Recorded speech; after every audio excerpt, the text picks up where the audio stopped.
Mukunda jewellery మొట్టమొదటి factory outlet హనుమకొండలోనే అతిపెద్ద jewellery mart December 14న గొప్ప ప్రారంభం. నమస్తే రమ్ గారు. నమస్తే జయ. రమ్ గారు, బరువు పెరగటం ఇది ఒక పెద్ద టాస్క్ అయిపోయింది. పెరగటం చాలా ఈజీ, అది టాస్క్ కాదు, తగ్గటం టాస్క్ కదా. నేను కూడా అదే అందులోనే ఉన్నాను జయ. నేను కూడా ఉన్నాను రమ్ గారు. కొట్టు బిట్టాడుతున్నాం కదా. ఒక్క 2 రోజులు కొంచెం కడుపు నిండా తింటే అమ్మో ఒళ్ళు వచ్చేసింది, లావ్ అయిపోయామన్న ఫీల్లోకి వెళ్ళిపోతామండి. అవును, కొంతమంది ఎంత తిన్నా లావు కారం గారు, ఎంత మెటబాలిజం వల్ల అనిపిస్తుంది. అబ్బబ్బా ఎంత అదృష్టవంతులు అనిపిస్తుంది. ఒళ్ళు రావడం మొదలైతే వస్తూనే ఉంటుంది జయ. ఆ రావడం మొదలయ్యే లక్షణం లేకుండా ఉన్న వాళ్ళు ఏం తిన్నా బాగానే గట్టిగానే అసలు సన్న బక్క పల్చగా ఉంటారండి. ఎంత తింటారో రవ్వ గారు. అలా అనకూడదు, అలా అనకూడదు తూచి. కానీ అనిపిస్తుంది రమ్మ గారు నాకైతే వీళ్ళు శుభ్రంగా తిన్నారు, నా కక్క ముక్క లాగి తింటారు అనిపిస్తుంది. చక్కగా తింటారు, పగలు పడుకుంటారు, లేస్తారు, ఏమి ఎక్సర్సైజ్ చేయరు, వంటి తీరు. ఎన్ని బాధలు పడతానో నేనైతే తెలుసా. నువ్వు ఇంటే తింటావు, పిచ్చుకలాగా తింటానా. వాకింగ్లు చేస్తా ఉంటా, ఏదో ఒకటి చేస్తా ఉన్నా కూడా ఒక 2 రోజులు కొంచెం ఒక ముద్ద ఎక్కువ తిన్నానంటే నాకే తెలిసిపోతుంది, అమ్మో నేను లావ్ అయిపోతున్నాను అన్న ఒక ఫీల్ వచ్చేసి. న్యాచురల్గా సన్నగా అవ్వాలి, ఒంట్లో ఫ్యాట్ తగ్గిపోవాలంటే ఏం చేయాలి చెప్పండి? 2 పనులు చేయాలి. తిండి మానేయాలి, ఎక్సర్సైజ్ చేయాలి. ఒట్టి ఎక్సర్సైజ్ తోటి సన్నబడ్డ వాళ్ళు అసలు చూడని చేయ. మనం ఎక్సర్సైజ్ తోటి మనుషులు గట్టిగా అవుతారు, ఫిట్ అవుతారు, గట్టిగా ఉంటారు, కదలికలు బాగుంటాయి, పోస్చర్స్ బాగుంటాయి, ఆ తర్వాత గుడ్ షేప్స్లో కనిపిస్తారు.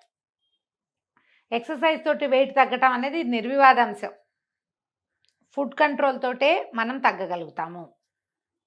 ఫుడ్ కంట్రోల్ మనం ఎప్పుడు చెప్పుకునేది. 5-6 ఏళ్ల క్రితం ఒకటి చెప్పాను నేను, 3 ఏళ్ల క్రితం అదే చెప్పా, మళ్ళీ ఇప్పుడు కూడా అదే చెప్తున్నా. మీరు 2 అంటారా? ఫుడ్ కంట్రోల్ ప్లస్ ఎక్సర్సైజ్ ఖచ్చితంగా. లేదా ఓన్లీ ఫుడ్ కంట్రోల్ లేదా ఓన్లీ ఎక్సర్సైజ్? ఇప్పుడు ఓన్లీ ఫుడ్ కంట్రోలే చేస్తాం జయ. మనము ఈ డండ్ల పిల్లోలోంచి లేదా ఎయిర్ పిల్లోలోంచి గాలి తీస్తే మనుషులు అది ఎలా అవుతుంది? ఎయిర్ పిల్లో తస లూజుగా, అవునా?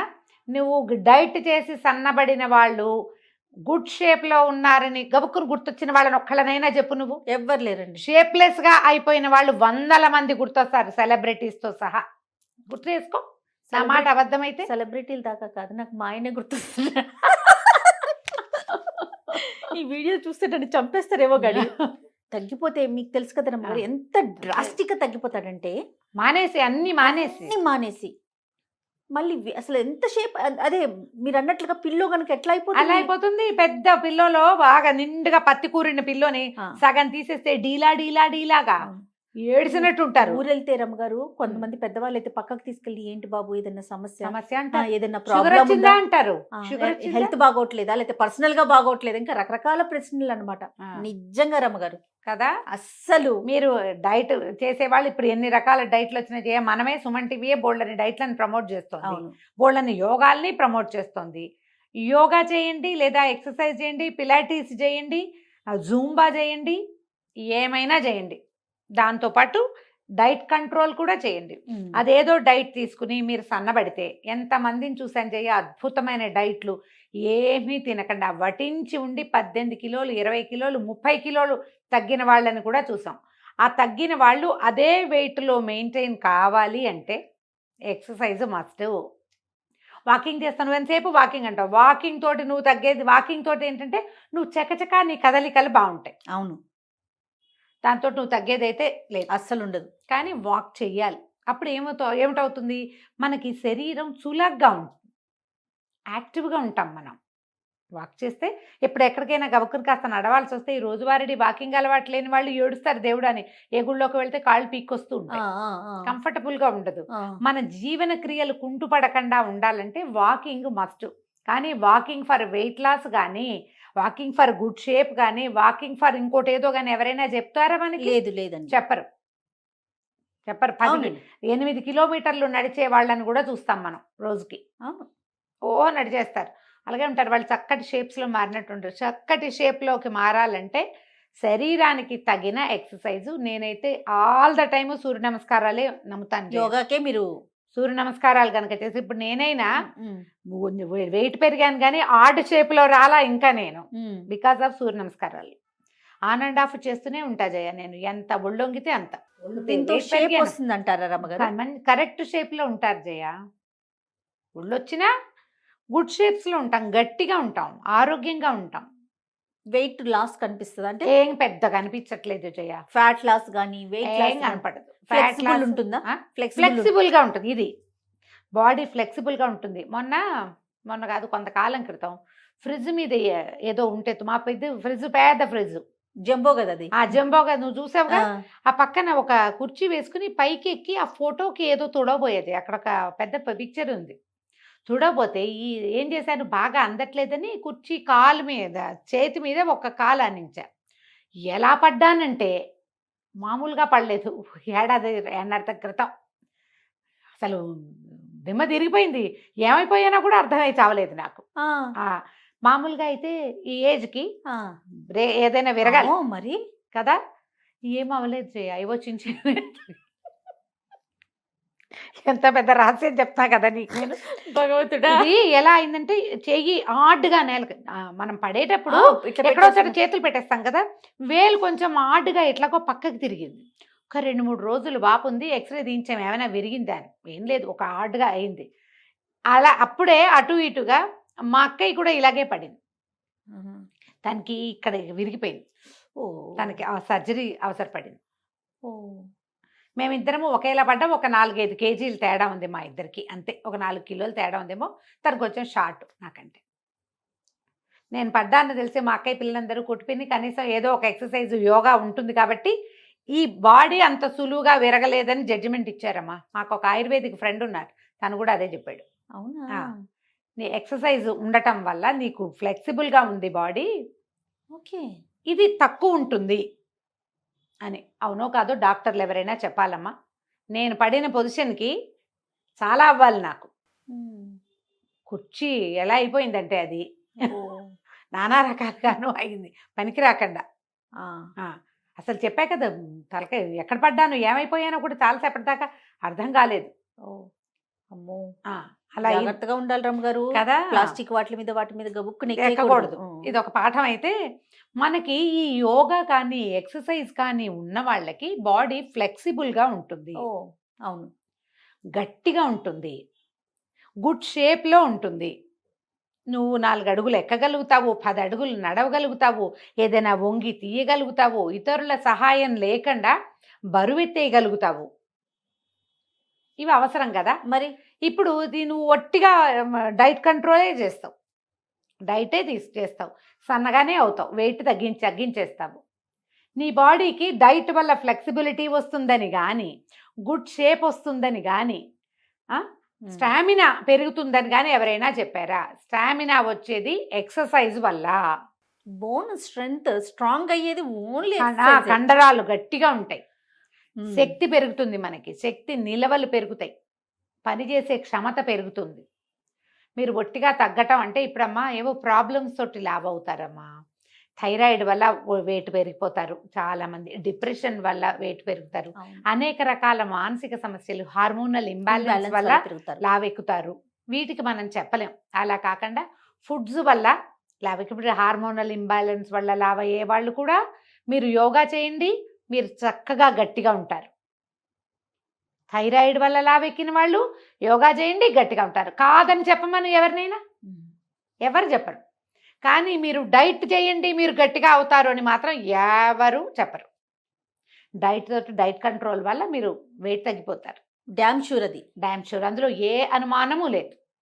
దాంతోపాటు మీకు ఇంకేం కావాలో ఆలోచించండి. ఒట్టి వెయిట్ తగ్గటమేనా? ముందు స్టామినా, స్ట్రాంగ్నెస్, స్ట్రెంగ్త్ కావాలి, స్ట్రెంగ్త్ కావద్దు, గుడ్ షేప్ ఎవరికైనా కావాల్సిందే కదా, ఫ్లెక్సిబిలిటీ ఎవరికైనా కావాలి. వాటి కోసం కూడా ట్రై చేసేటట్టయితే ఫుడ్ కొంత కంట్రోల్ చేయండి. మనమే చేసుకునేది. ఎక్కడికైనా వెళ్ళి డబ్బులు కట్టేమనుకో, వాళ్ళు ఎలాగో మన చెక్కేస్తారు. డబ్బులు చెక్కబడతాయి కాబట్టి మనం కూడా చెక్కబడతాం కొంత. మీరే స్వయంగా చేసుకునేటట్లయితే ఫుడ్ కంట్రోల్ ఎలా చేస్తారంటే, పోర్షన్ కంట్రోల్ చేసుకోండి. ఇది ఈజీ మెథడ్. అన్నీ మానేసి బతకలేం మనం. బెంగ వస్తుందమ్మా, ఫుడ్ మీద బెంగ. శరీరం కూడా వీడు ఫుడ్ ఇవ్వరేమో వీళ్ళు అని దాచిపెట్టుకోవటం మొదలు పెడుతుంది. బాడీకి తెలిసిపోతుంది కదా. అదేం చేస్తుంది, మనం కొంచెమే తిన్నా అందులోంచి ఫ్యాట్ అంతా దాచిపెట్టేస్తూ ఉంటుంది, అందులోంచి నిలవలు పెంచేసుకుంటుంది. అలా కాదు, తింటూనే ఉండండి. 6 డజన్ ఇడ్లీలు తినే చోట 4 తినండి, మళ్ళీ తింటాను. కాసేపు ఆగి ఒక జామకాయ ముక్కో ఒక యాపిల్ ముక్కో తింటే ఫుడ్ అందుతోంది కాబట్టి మీకు పోర్షన్ కంట్రోల్ అవుతూ ఉంటుంది కదా. ఇలా ప్లాన్ చేసుకోండి, మీరు వెయిట్ తగ్గుతారు. ప్రతి పూట కూడా కాస్త తగ్గించమంటారు. ప్రతి ఒక పూట గుప్పెడు. కూడా కాస్త తగ్గించండి, ఓ గుప్పెడు తగ్గించండి. దాని బదులు కాసిన ఎన్ని స్ప్రౌట్స్ అప్పుడే తినద్దు, పోర్షన్ కంట్రోలే. అప్పుడే తినకుండా ఒక అరగంట గంట పోయాక ఓ చిన్నది ఏదైనా తినండి. ఓ పండు, ఓ ఫలము, కాసిన స్ప్రౌట్స్, కాసిన డ్రై ఫ్రూట్స్, అవును. ఆ తర్వాత నట్స్ ఏవైనా తినచ్చు కదా మనం. అవును. పచ్చికూరలు తినచ్చు, సాలెడ్స్ లాంటివి తినచ్చు. అవి అట్లా ప్లాన్ చేసుకోండి, మీరు వెయిట్ తగ్గడానికి అవకాశం కనపడుతుంది. దీంతో పాటు చిన్న వాకింగ్, ఒక half an hour walk must. Walking భోజనము ఒకటే, ఎక్సర్సైజ్ వేరే. వాకింగ్ని ఎక్సర్సైజ్గా మాత్రం భావిస్తే మీరు వెయిట్ తగ్గరు ఎవరైనా సరే. అవును. నేను కూడా అంతే, కాసేపు చేస్తావు, పావు గంట 10 నిమిషాలు నడిచి అబ్బా చాలా నడిచాను అనుకుంటాను నేను. కానీ చిన్న చిన్న స్ట్రెచ్చింగ్స్ ఈజీగా మీరు కాళ్ళు చేతులు విసరటము, గాల్లోకి కాళ్ళు విసరటము, కొంచెం కాళ్ళు పైకి కిందకి చేయటము, చిన్న జాగింగ్ చేయటము, స్ట్రెచ్చింగ్ ఎక్సర్సైజులు సింపుల్వి దొరుకుతాయి. ఇంటర్నెట్లో చూడండి, చక్కగా మీరు చేయగలిగిన స్ట్రెచ్చింగ్లు చేయండి. వారంలో కనీసం 5 రోజులైనా ఏదో ఒక స్ట్రెచ్ చేయండి. వారంలో 2-3 సార్లైనా మెట్లెక్కి దిగండి. ఓ చిన్న డ్యాన్స్ సరదా ఉంటే ఏదైనా చిన్న పాట పెట్టుకుని దానికి డ్యాన్స్ చేసుకోండి. ఇప్పుడు 1 మినిట్ వాకు, 5 మినిట్స్ వాకు, 7 మినిట్స్ ఎక్సర్సైజులు ఎన్నొచ్చాయమ్మా. మనం ఏంటంటే కన్సిస్టెన్సీ ఉండదు జయ. మన ప్రాబ్లం ఏంటంటే బేసిక్గా కంటిన్యూ చేయం ఏది. మనము ఒక 2 రోజులు చేస్తాం, కొత్త మురిపం, మళ్ళీ మామూలే చేసేస్తాం. అలా మురిపించకూడదు. రోజువారీ దాన్ని అలవాటు చేయండి. మీకు శక్తి ఉండి, డబ్బులుండి, అవకాశాలుండి, ఆసక్తి ఉంటే ఏదైనా డైట్ తీసుకోండి. నేను కాదని ఏమంటలా, దాన్ని అది వేస్ట్ అని నేను చెప్పను పొరపాటును కూడా, మంచిదే. యోగా క్లాస్ కూడా తీసుకోండి దాంతోపాటు ఒక మంచి యోగా క్లాస్ పెట్టుకోండి. రోజువారీ యోగా మీకు ఆరోగ్యాన్ని పెంచుతుంది, శక్తిని పెంచుతుంది, మీ మీద మీకు కాన్ఫిడెన్స్ని కూడా పెంచుతుంది. బట్టలు లూజ్ అవుతాయి మామూలుగా వెయిట్ తగ్గేసరికల్లా, ఆడ్గా ఉండదు. కానీ ఇలా ఆర్ట్ షేప్లోకి వెళ్ళకుండా గుడ్ షేప్స్లో ఉండటము విత్ స్ట్రెంగ్త్ అనేది ఆలోచిస్తే కనుక మీరు చేయగలుగుతారు. పోర్షన్ కంట్రోల్ బెస్ట్ నన్ను అడిగితే. ఈ రాత్రిపూట 7 తర్వాత ఫుడ్ తీసుకోకండి. టైమింగ్ ఒకటి చాలా మెయింటైన్ చేసుకోవాలి. ఫుడ్ తీసుకోవద్దు రాత్రిళ్ళు ఫ్రూట్స్ తినటం లాంటివి కూడా చేయబోకండి. అవన్నీ కూడా ఏంటంటే ట్రైగ్లిజరైడ్స్ పెరుగుతాయి, పళ్ళు అవి తినకూడదు అలాంటివి చెప్తున్నారు. మరి రాత్రులు తింటే పొద్దుటికి జలుబు చేస్తుంది ముందు కదా. దాని బదులు ఇంకోటి ఏదైనా ప్లాన్ చేసుకోండి. ఈవినింగ్ 7 కల్లా తినేసేయాలి. మీరు పడుకునే టైంకి ఫుడ్ అరిగిపోవాలి. ఈ ఫ్యాట్స్ కొంచెం నూనెలో వేయించినవి, వేపుళ్ళు అవి తగ్గించుకోండి. అన్నీ తినండి అంటే అన్నీ తినమన్నాం కదా అని పకోడీలు తింటామని అనుకోకండి. వేయించిన ఫుడ్స్ అవాయిడ్ చేయండి, బయట ఫుడ్ అవాయిడ్ చేయండి. అప్పుడు ఆటోమేటిక్గా ఎంతో కొంత వెయిట్ తగ్గుతారు. ఒక నెల 1 కేజీ, కేజీన్నర మీరు పెద్దగా ఏం చేయకుండానే తగ్గారనుకోండి, ఆసక్తి వస్తుంది దాని మీద. మరి ఒక నెల రోజులు exercise, diet control, portion control 2 చేస్తే మీకు కన్సిస్టెన్సీ వస్తుంది. అది అలవాటు అవుతుంది తర్వాత అట్లా చేయటం. ఇలా అలవాటు చేసుకుని కొంత వెయిట్ తగ్గించుకోండి. ఏమైనా ఆరోగ్య సమస్యలు ఉంటే డాక్టర్ని సంప్రదించండి అమ్మా. ముందు మీరు డైట్ కంట్రోల్ చేయదలుచుకుని డైట్కే వెళ్ళదలుచుకున్నారు, ఎవరిదైనా ఏదైనా కాస్ట్లీ డైట్కి వెళ్ళదలుచుకుంటే ముందు ఫిజిషియన్ని చూసి మీ ఆరోగ్య పరిస్థితి ఏమిటో కనుక్కుని అప్పుడు దిగటం కూడా మంచిది. అలానే రమ్మ గారు. నమస్తే. నమస్తే.